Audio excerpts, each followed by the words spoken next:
Sigulda, saukta par Vidzemes Šveici, ir populārs Eiropas tūrisma galamērķis. Siguldas pilsmuiža, sastāvoša no 3 pilīm, ir vieta, no kurienes sākusies pilsēta.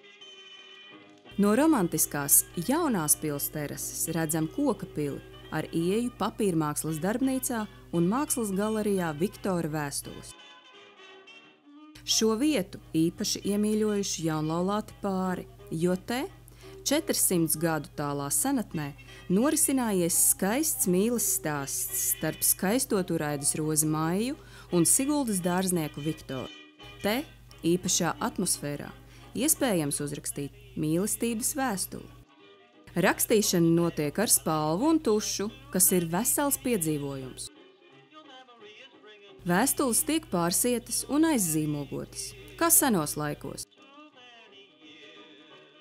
Kāzu viesi arī negarlaikojas. Tie var rakstīt novēlējumus jaunajai ģimenei vai no papīra masas veidot novēlējumu grāmatas lapuses.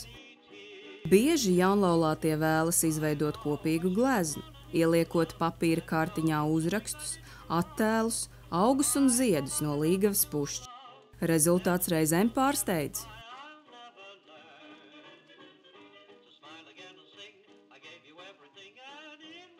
Papīram tiek dota otra dzīve.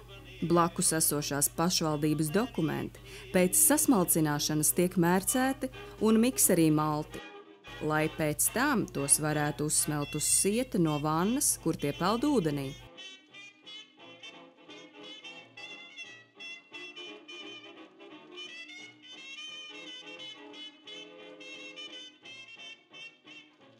Jubilejās, ballītēs, ekskursijās šeit ierodas grupas, lai izgatavotu savu grāmatzīmi.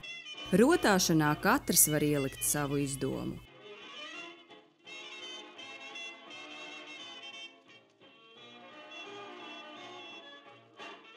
Pēc pāris dienām, kad izgatavotās lietas izžūšas, tās apzīmogo un nosūta pa pastu.